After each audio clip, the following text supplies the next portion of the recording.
Today's guest is John Paul Crimi. You guys, he does an online virtual breathwork workshop, which can really change your life.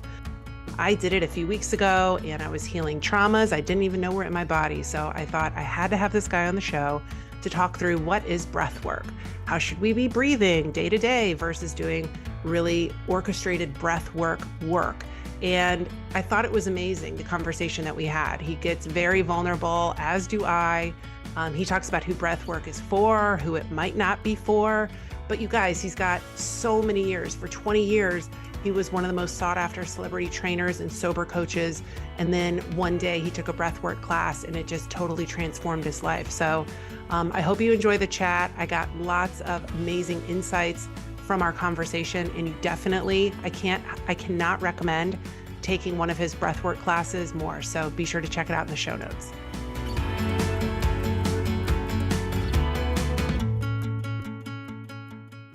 John Paul, I am so honored to have you on the show today. I feel like I'm still flying high from your breathwork class that you did on Sunday that I took. It was an absolute game changer. So I can't wait to tell everybody how incredible this is and really try to inspire them to explore it for themselves. So if you can, just give our audience a little bit of background on how you got to where you are. Sure. How far back do we want to go? I mean, it's a wild ride. I was a trainer in Gold's Gym in Venice Beach. I'm originally from Boston, Massachusetts, right? And then I moved out to LA and I was a trainer, personal trainer in Gold's Gym Venice and celebrity trainer. And then I became a sober coach to actors and musicians, right?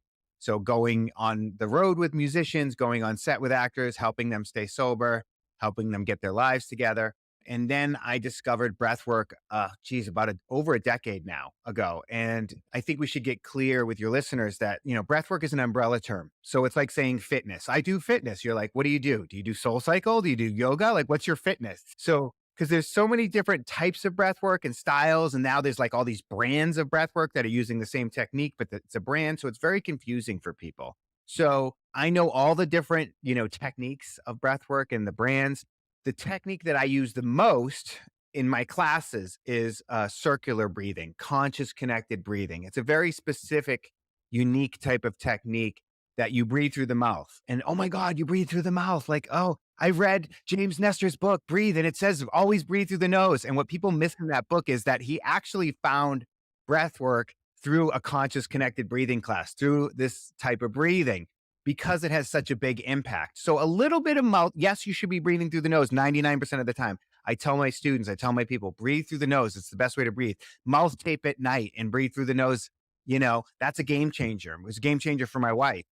But for this class, for this one thing I do, a little bit of mouth breathing is totally worth it for the huge, massive results that it yields. And the results are immediate and they're undeniable. And the results are like clearing out. The most common statement is, holy shit, that felt like 20 years of therapy without having to say a word. So it clears out stress. It clears out trauma. It's amazing for grief. It's amazing for anxiety. It's amazing for all these different things, health issues.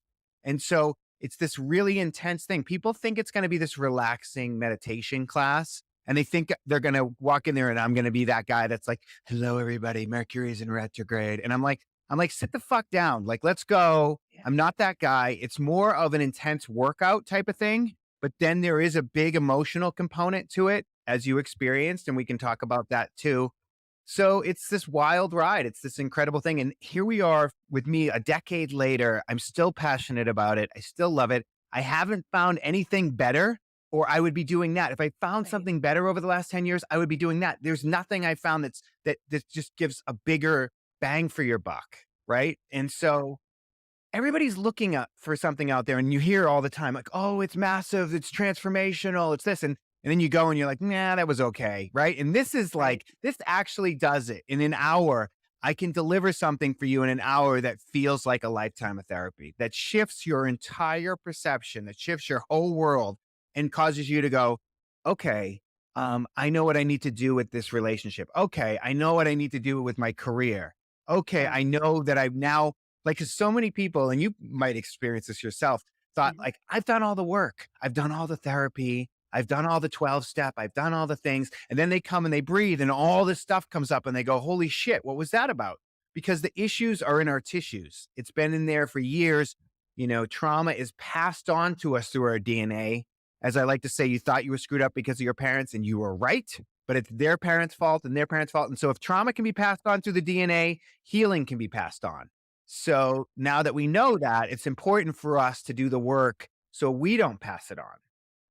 I love all of that, and you guys, I can 1,000,000% vouch for what he's saying. I think I was kind of I didn't really know what to expect. I'd heard of John Paul, on another podcast that I love, Decoding Success with Matt Labrie, and I thought, "Okay, I've got," after that was an amazing podcast, and I thought, "I've heard everything. I'm gonna sign up for this class." And it's super economical. It's like $30 for, like, a one-hour virtual. 19 your first 19. time.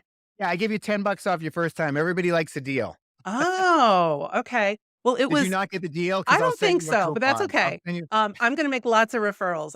It's gonna be mandatory for my clients now. For my one-on-one clients, it's It's absolutely funny gonna that you be. say that because so many coaches and therapists send their clients to my Yes. classes, and they come up to me and they go, "My therapist said I have to come in." I'm like, "Just go lay down. Great on your therapist." No. The whole room is filled up with, therapy clients because it Right. works really well in conjunction with therapy or with coaching, right?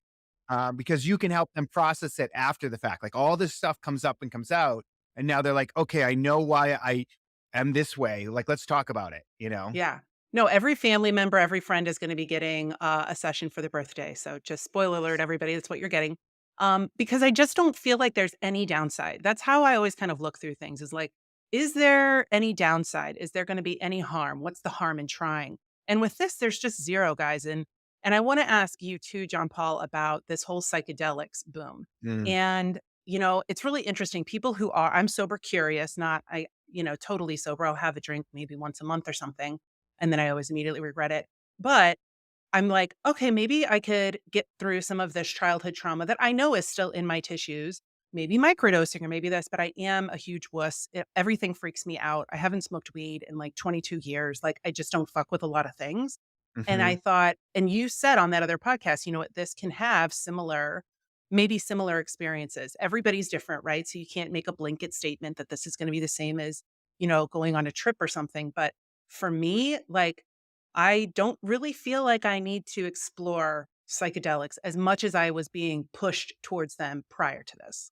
Yeah, this is a great topic. So, I have a lot of experience with psychedelics from when I was young, from when I did Mhm. drugs. I'm in recovery. I'm coming up on 23 years. March 5th will be 23 years of recovery.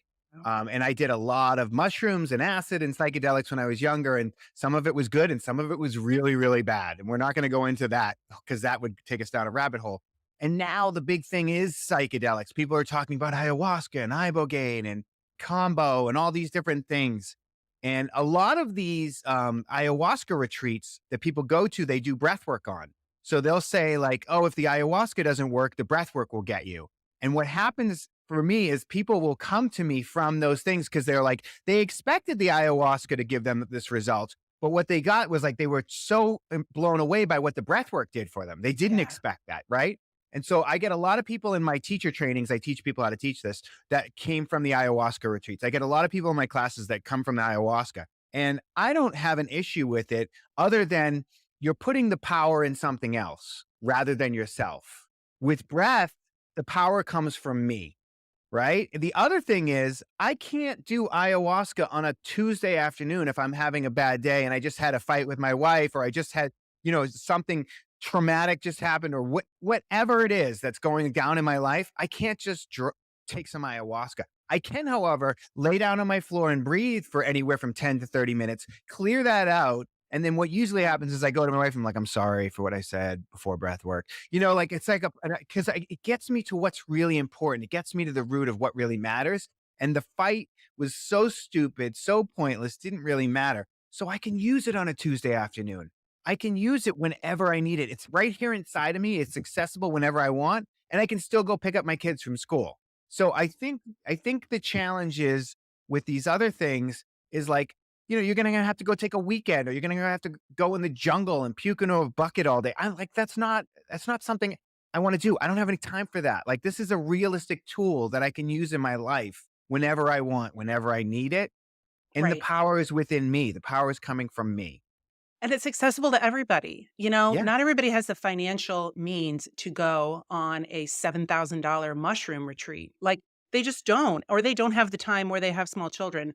And what I loved about being in your workshop was that you said, hey, you can always stop, take a moment. Like, if you're getting really dizzy or you're getting a little freaked out, you can just stop. And for somebody who's a control freak, the idea of being on a 6-hour trip or something that I then cannot pull myself out of if you go into that hell realm, as they say, like that, it makes me feel like, uh, it's almost manifest destiny if I go in scared. Whereas here, I didn't feel scared going in. that's so great that you point that out. That's exactly what happens. Whatever the mind is very powerful. And if you feel like you're going to have a bad trip, you're going to have a bad trip. And I'm the first breathwork teacher that I know of to really empower people to go like, hey, look, if it's too much at any point, stop what you're doing, close your mouth, breathe through your nose. I give you this technique to slow it down or to stop it. And the Yeah. reason I came up with that was because we're doing it online, right? Like, so I'm not there with you. When I was there in the room, I'd be like, I would go over to people and like, stop, stop breathing through the mouth, breathe through the nose, calm down. I would do that. And then I started doing that online. And I was one of the first people to do this online. And I wanted to empower people to take care of themselves, whatever they need. And now I do that in my in-person classes too, because I figure there's two things that can happen when people come in. They either go all out, like full out their first time, and they have this huge thing, or they get freaked out and they get scared, which is normal because you don't realize, like, wait, I've been breathing my whole life and now I'm breathing in this other way. And all this weird stuff is happening in my body. My arms are tingling. I'm getting cold. I'm getting sweaty, whatever, all this weird stuff. And it freaks people out. There are zero reported incidences of anything bad happening during breath work. Right. I've never had anything bad other than people freak themselves out, but it's scary for people, right? Nobody's scared of going to the gym, yet the statistics of people getting hurt in the gym are off the charts. And I worked in the gym for 20 years. I saw people get hurt every day, but nobody's scared of it because it's familiar, it's known. Breath work is unknown. So our brain freaks us out. Our brain scares us to protect us. But what I do is I empower people, and I do that in my in-person classes now, and my on and so maybe you need to do it a few times before you can really let go fully, before you can totally go for it and just like each time you build up a little bit more, or you go all out your first time. Either way is fine. I encourage people to do what works best for them. This is your journey. And some people aren't ready. I wasn't ready. I did it in my 20s. Someone reminded me, I hadn't even remember it. They said, I can't believe you're teaching breath work. We did this in our 20s in this acting class and you hated it. And I was like, I don't even remember that. So I wasn't ready. Some people aren't ready and you were talking about, inviting your family and friends. It's like manage your expectations. You can't want it for people more than they want it for themselves. Right. Right. Maybe that's So the control freak in me, right? But I think it's like when you get excited about anything when you try it and it works for you, you want to spread it. But I know it's not, they do have to be ready for it. But what I thought was so cool was I was expecting it to be like, sound bath type of breath work. And it's not. no. But I was pleasantly surprised. It was very upbeat. You're very motivating. And I was one of those people I think that just kind of went all in. And I don't know about you, but ever since this year, I feel like my emotions are just like right on the surface, which I think is a good thing. And so I think we were through maybe the first song and I had a weighted eye mask on and it was drenched. I mean, I was just like crying, crying. And then I was thinking to myself, am I supposed to stop breathing or breathe through the crying? And every once in a while I had to just stop. But the experience I had, which was unique and I personally, for myself, don't think talk therapy works. I believe in vibratory spaces and I don't want to drudge all of that back up and talk about it every week. But so I thought this could be a great alternative to talk therapy. And I didn't have it's not this, sad story of like the childhood, but like my parents were divorced. And at one point, cops were called on each other in front of us. And, it just wasn't, there were a lot of things that like were pretty traumatic, right? I was left alone a lot as a little kid, felt very scared. One time, like hiding in my bathroom clo towel closet because the neighbor was a drunk who would always come over every day and beat on our doors trying to get in, and my mom was at work. So I'm like 8 years old, kind of alone, and these are these memories, right, that have always kind of been there, and I've always never really felt totally safe, John Paul. Like, and my husband's always like, "Just chill out, like, there's no threat," right? But I think just that childhood of kind of always feeling unstable had always been there, and so 2 or 3 songs in, I just visualize myself as this little 8-year-old hiding in this cabinet, and me, myself now, big, strong adult, just goes and gets her. A couple of different instances, I picked her up and I carried her. In Mhm. high school, I had sexual assault, and my now, body went and took her away from that party and got Yeah. her out of there. And I'll tell you, like, I get emotional thinking about it. Nobody had ever said to visualize that. Nobody had ever, brought me through that. But it just came to the surface naturally, and it's been totally different ever since. And it's not that I feel 100% safe now, but it just feels like that kid doesn't have to live in me anymore because the situation has been changed. It's so beautiful. Thank you for sharing that. That is my experience with breath work. It's my a lot of my I've worked with thousands of people. That's their experience. Like there are things that came up for me during my personal breath work in the beginning that like, what's going on with my arm? And then it was like, oh yeah, I broke my arm when I was 8. Like 8 at 8, there we go. Like I had forgotten Wow. about it and there was some traumatic stuff around it. And there's all this, you're going back in and you're dealing with the unprocessed traumas. Like that's traumatic to be hiding in the closet. That's as an 8-year-old to be that scared to be hiding in the closet, that's trauma that's in your tissues that you're processing through this breath work. And Yeah. that's what exactly what you're doing in this thing is you're going back in and you're rescuing that child. There's actually one type of therapy that does this that I do like. It's called psychodrama therapy, where you go in and you pull the people Mm, play the parts of your family and you give them the lines and you go in and you pull yourself out, physically pull the person playing you out. wow. It's wild. I did I it, love and it that. was one of the most incredible things I ever did. But this breath work, you can do that same thing right there on the floor, and that's what Right. you did, and that's what I did is I went and then "Oh, yeah, when I was 8, this happened to my arm, and then this thing happened, and I was stabbed, and I was left for dead when I was 19," and, like, all these crazy I have tons of it. I was jumped by 5 guys and beaten and put in the hospital and all these different physical traumas, but they don't have to be that extreme. They can be some and I kinda heard you a little bit downplaying your trauma, like, "Well, it wasn't that bad," and it's like, "Whoa, what's going on there? Why are you downplaying it?" Because whatever it was real for you at that Right. time, and that's what we do. We go, "Oh, it wasn't that big of a deal. It was just the cops were called and this, the neighbor, the thing," But it was a big deal for that 8-year-old Elizabeth, right? It was traumatic for so just, like, not, sort of, dismissing it is really Mm. important. Yeah, thank you Right? for And that. going Yeah, yeah, totally.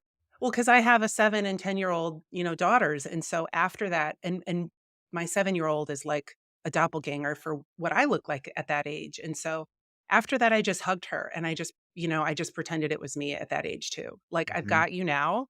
You don't have to carry this anymore." And so I think the idea that you could do this, I think all in, it was an hour and a half on a Sunday. I put my kids in front of the TV and I said, "I'm going up," and I locked my bedroom door, and it was this wonderful experience, and it definitely, like, had residuals throughout the day. Like, I didn't drive a car. He always says, "Don't go driving around or anything after right, that."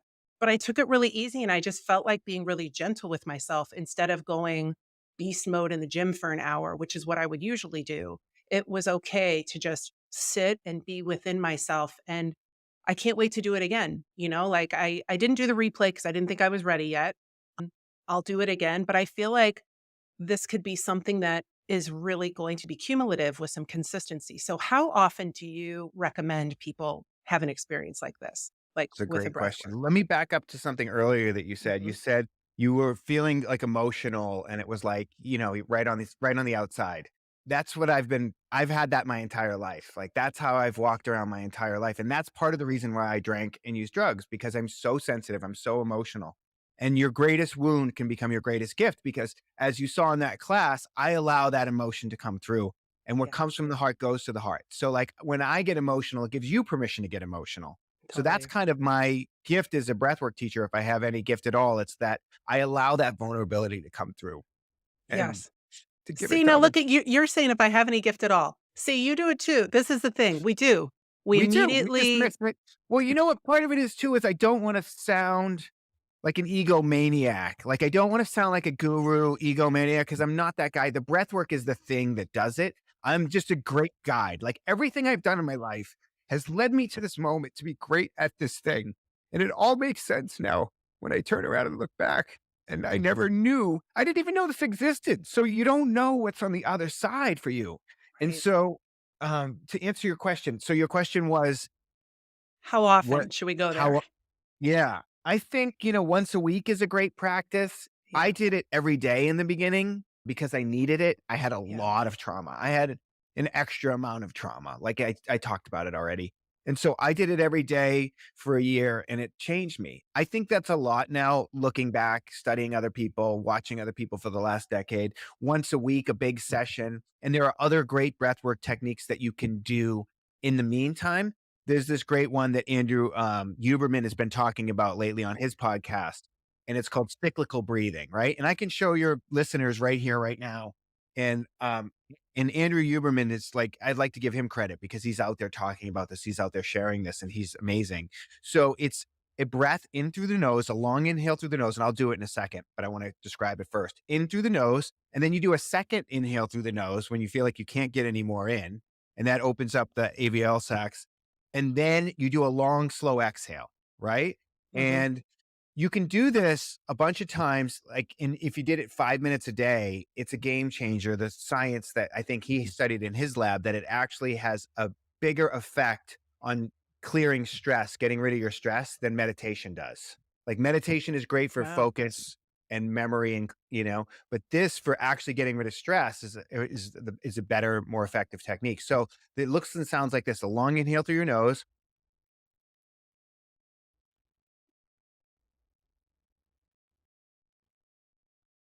So it's a long inhale through the nose, a second little quick burst again through the nose, and then a long exhale. And you're And you not do pushing that. the exhale, right?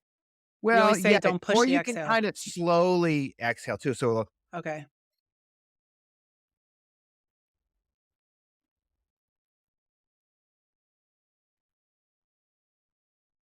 and what All that right. does, it's similar to another technique I like a lot, which is great with kids. I'm going to give you this because you have two I kids. was As just going to ask, can we do this with kids? Yeah, so here's a technique I use for kids, and it's in through the nose and out through the mouth, and you want the inhale through the nose to be 4 or 5 seconds, and Okay. then, don't time it, don't get rigid, But you're a just like perfectionist count like me. kind of in your Yeah. head. Yeah. No, but I'll give you the technique, and then a long exhale, and for kids, you go like this: smell the chocolate cake, and then blow out 20 candles. Ooh, I love it. Okay. And you can even do this thing, which one of my students gave me, which was amazing, which is you give them a scented candle, and then you smell the scented candle. Don't light it. Smell Yeah. the scented candle and then pretend like you're blowing it out, but you can't get it to blow out. So you smell the candle and then Yeah. Or maybe with some and essential oils, huh? Maybe some what that lavender or does, something.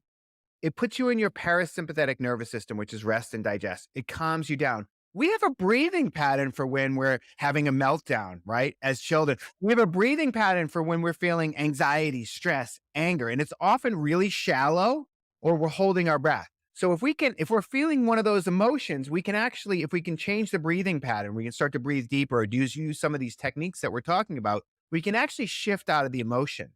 So Yeah. I always say, change your breath, change the emotion, change your life. But you have to like learn the techniques and you have to learn to use them in that moment. Yeah. Like oftentimes we kind of feed into it even more. Oh, I'm depressed. Let me put on some depressing music and have a glass of wine, which is a depressant.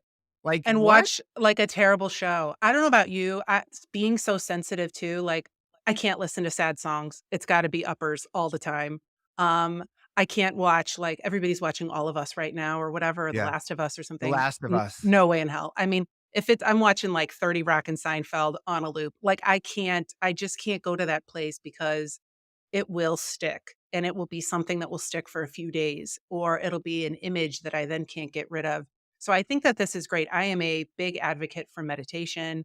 I love doing hypnotherapy as well, sound bath. There's so many great playlists on Apple that you can do. I One thing that I was hoping you would come out with, and maybe this is an after the show conversation, but like Deepak has an app, right? Where like all of his meditations are. Like, I wish that there was an app or a subscription or something that I could just get this breath work, like from you different types, because he has different types, guys. I did the let go one and boy, did it work.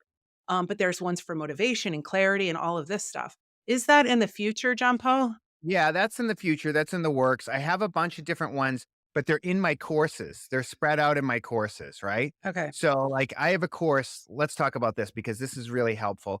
I used to do all these different workshops in Los Angeles. I did the Mhm. affirmations workshop and I did the transformational letter and I did the legacy workshop. And what I did was I decided to put all those together in one course called the 5-day emotional detox. And what Okay. it is the first day is breath work, right? And then the second day is affirmations and breath work. And then the third day is this thing called the transformational letter. And let me tell you what that is.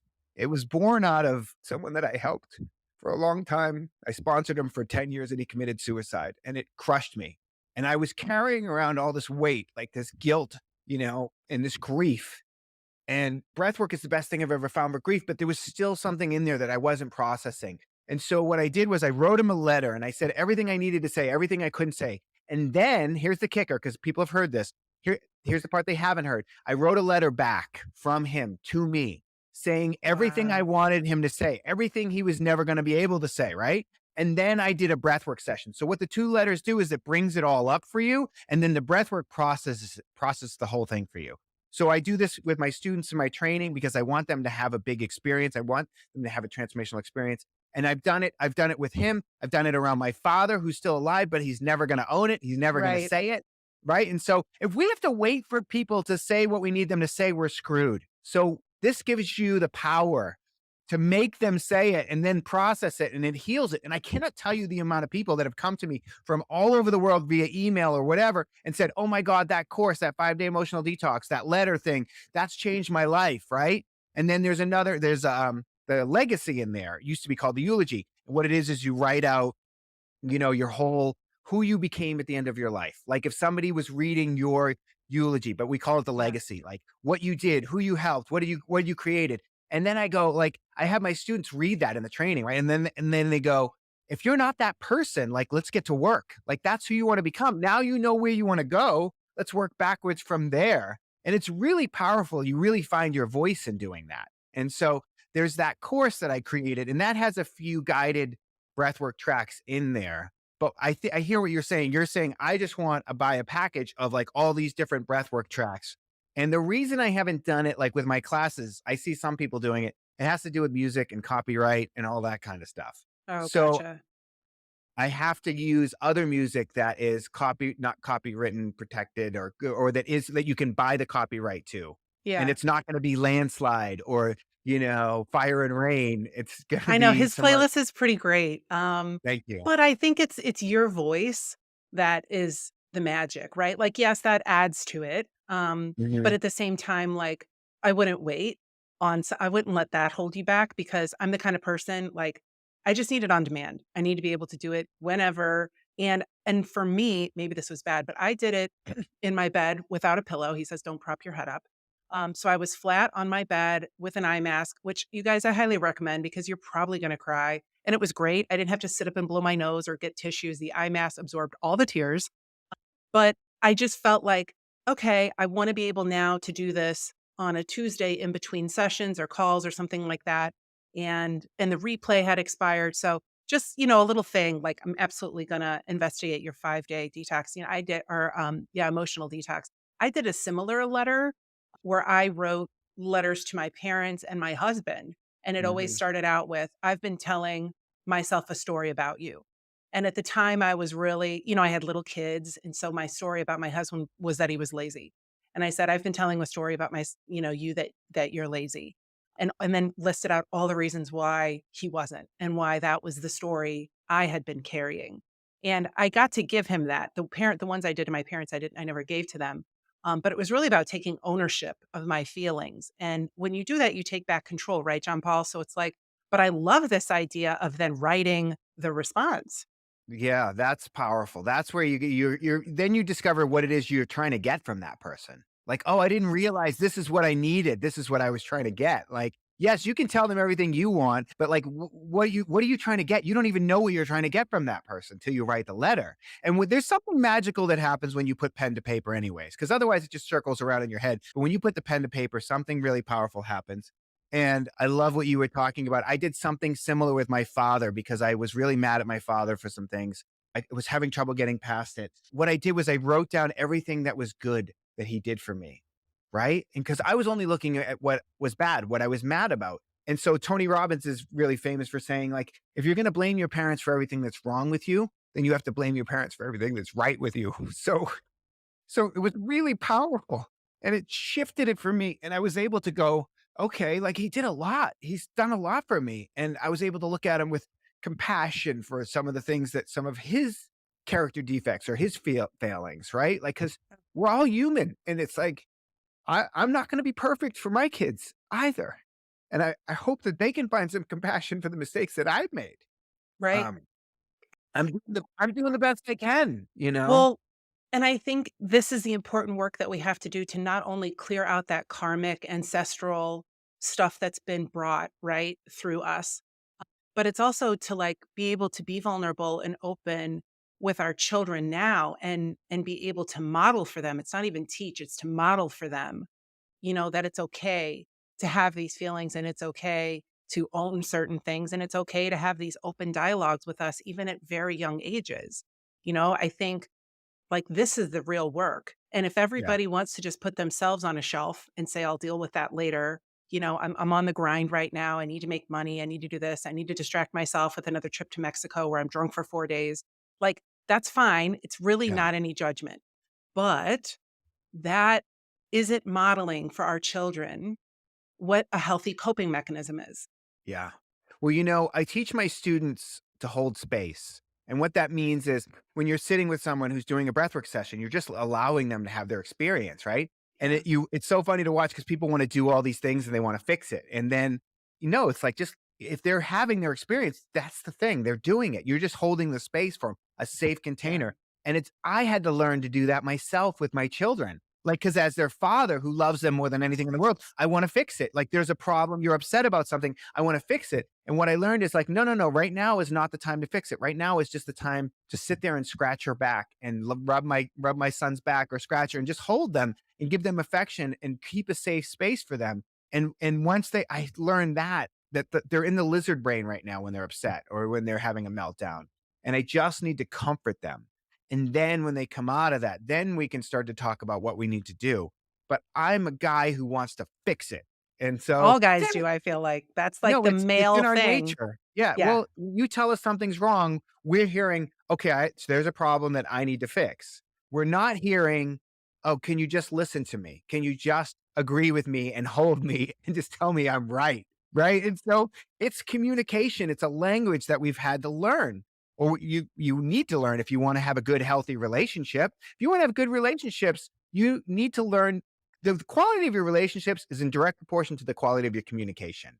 And the quality of your communication is in the direct proportion for you to sit there and listen and be uncomfortable. That's what I think. And so I've had to learn to do that. And I also learned that, men communicate directly often. I'm generalizing, of yeah. course, and women communicate indirectly a lot of the time too. So, like, how that translates in life is you're driving down the road and she goes, do you feel like a Starbucks? And I go, no, I'm good. And I just keep driving. And if it was my guy friend, he'd be like, dude, pull over. I need a Starbucks. And be like, got it. Yeah. But, I'm not reading her mind, understanding that she's really telling me she wants a Starbucks. And so learning that language is a game changer if you're willing to do it. I Yeah. have. My husband and I started doing he asked me the other day, he goes, "Are you looking for solutions or compassion?" And it was like, there was an issue. I was talking about, a client that I don't know about you too, if what's wonderful about being in service, right? And having a business based around being in service is that you get to really be with people at their most vulnerable. But the other flip side of that is too, like if you're an empath or whatever you want to label it, it can be heavy. So there's a lot of times I'll have, back to back sessions all day and there's not much left for my family because I'm stressed for my clients. I want them to get that job or I want them to make the right call or so I can't wait to use this at the end of the day too, because in the past it's always been meditation. It's just four to Yeah. five every day. That's it. And I'm excited to start experimenting with working this in and seeing if that can be a more active release than just trying to let it melt away. So here's what I would recommend for you because I know exactly what you're talking about. I Yeah. used to do, 7 sessions in a row with people. Every session, I'm emotional and crying, Yeah. and then go drive 2 hours to go do a class, right? And then what do I have left for my family? I'm completely wiped out, and you can burn out really quickly doing that kind of work. So, what I would suggest is when you're done with your last client, you do even just a 12-minute breathwork session. The way I used to trick my brain is 3 songs, John Paul. You can do anything for 3 songs. Just lay there Mhm. and breathe for 3 songs because that's enough to kind of clear it all out, and then go take a shower. And if you can finish with a cold shower, that's even better. And it kind of clears the decks. It kind of resets you and clears the decks and will give a good reset. And then you can come back into your family, not carrying it in, which is what I used to do sometimes. It's like, and it got really heavy for me because people were coming to me with some really traumatic stuff, like this hardest stuff I you've ever bet. heard in your life. And then I had little children and I go, oh my God, they're growing up in this world that like these kind of things that happen. And oh, and it was too much. And it was just too much for me being so sensitive. And empaths are often created through a traumatic household. I mean, that's coming out now quite a bit. It's like that's because we have to be aware of our surroundings and what's going on. We have to read the room and read people. And so we get so good at that. And then we're easily sucked in by it. And so Yeah. learning how to create really good boundaries with clients is key. Its boundaries are an interesting thing. I literally before this call, somebody wanted to get me on the phone to come to it. They wanted to talk to me before they come sign up for my training. And I don't get on the phone with potential students. Like everything's on the website, my assistant will talk to you. And that wasn't enough for this person. They were like angry about it. And I must be all about the money because I won't get on the phone. So what they do is they lash out at you when you set a boundary, No. right? And they Or like, they're like, "Nope, you're not a fit." it's like, listen, if I got on the phone with every potential student, because people will just use that. They'll say, I'm interested in your training just to get on the phone with me. Right. If I get on the phone with that, I would never have any time for my kids. I would never have any time for myself. So all I would be doing is talking to potential students all day long. So I have created a clear boundary around it. And this person just didn't want to hear that. And they didn't want to hear no. And those are the people those are the reasons you need to have boundaries is for those type of people because they will keep taking from you and taking from you. And how it starts is how it ends. It never ends. So like if you're someone who works as a coach or a healer or a breath worker or whatever you do, if you don't have those boundaries or if it's this high, they're going to step right over it. And now you're like, oh my God, now I'm in this situation with a client again. And what they do is in the beginning, they make you their savior. Oh my God, Elizabeth, you're the greatest ever. And then if you set a boundary with them, they turn you into their abuser or they lash out at you and Yeah. attack you. That has been a painful learning for But I me. think that that's good for people who are listening who maybe aren't in our industry too. Like that's how friendships are too. I always say past behavior predicts future behavior. So if Hmm. that friend is kind of shady or kind of blows you off or abuses your time, or you Yep. have that relative who doesn't respect your boundaries or is always kind of like doing little digs, that's what it's going to be. And Yep. so as long as you can let go, maybe you write them a letter, I don't know. But like as long as you can just be okay with that and not hanging on this hope that it's going to change or that you're going to be the one to change them is like so freeing. And Yeah. no, I've had clients before where we've been a couple sessions in and I'm like, I have to lovingly release you. Like, I can't do this, because they just don't have boundaries or there isn't that trust. And to your point, you're going to have a bad trip, right? If you're coming in assuming the worst or bad intent, and then somebody has to override that, it's not gonna be a good experience no matter what you do on this side of it, right? And they're Yeah. just not ready yet, or you're not the right fit. So, I know I don't know if I'm gonna make it to your Bend one, I'm not. But maybe when you come back to LA or maybe when I get some time, I definitely wanna take your training. I think, you guys, this is incredible work John Paul's doing, and I can I'm doing an in-person class. Sorry, I'm doing an yeah. in-person in LA. I don't know if you're aware of this. Oh, okay, In I'll look on March, the website.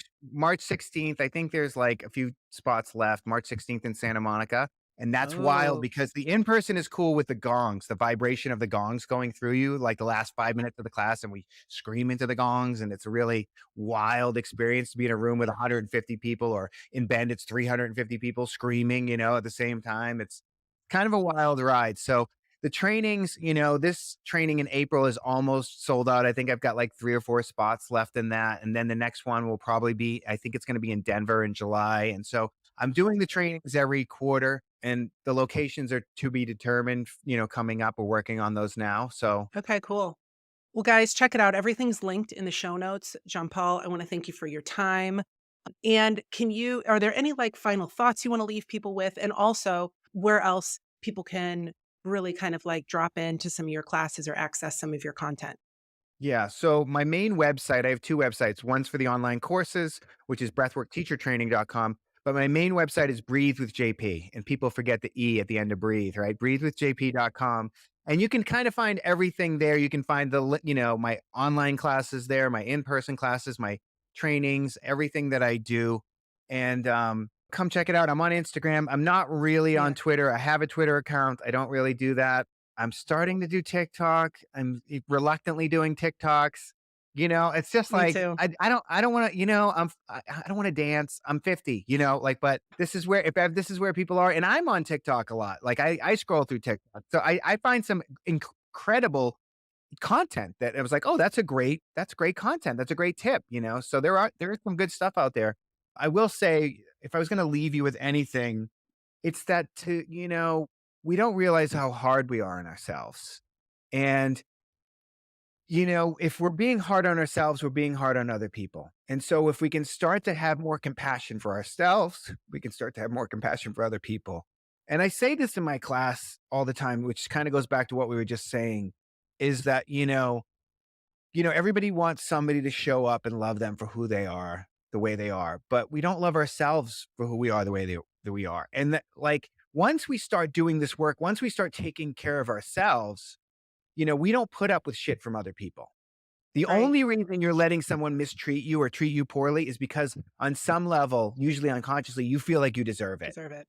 Yeah, and once you do this work, you're like, "No, no, I don't deserve it. I deserve better." And you don't let people mistreat you or treat you poorly. And that comes in with the boundaries, right? So, like, you can have shitty boundaries, you can have Yeah. bad boundaries, and you start doing this work for yourself and you start setting boundaries with people, and people don't like it. And then it's all right. You're gonna level Yeah. up the people around you in your life. That's all that's gonna happen. 1,000,000%. You guys, everything he's saying is gold. I love that you took the time to listen to this today. I think it's always a sign. I think it's not an accident that you choose to listen to certain episodes with certain people at certain times. I always say, what's the downside? What's the harm? There's no harm in exploring this. So click the links below, check out JP. JP, thank you so much for coming on the show today so quickly. I really, really got so much out of this talk and really appreciate and value the work you're doing. Thanks for having me. I've enjoyed it so much. It's been amazing.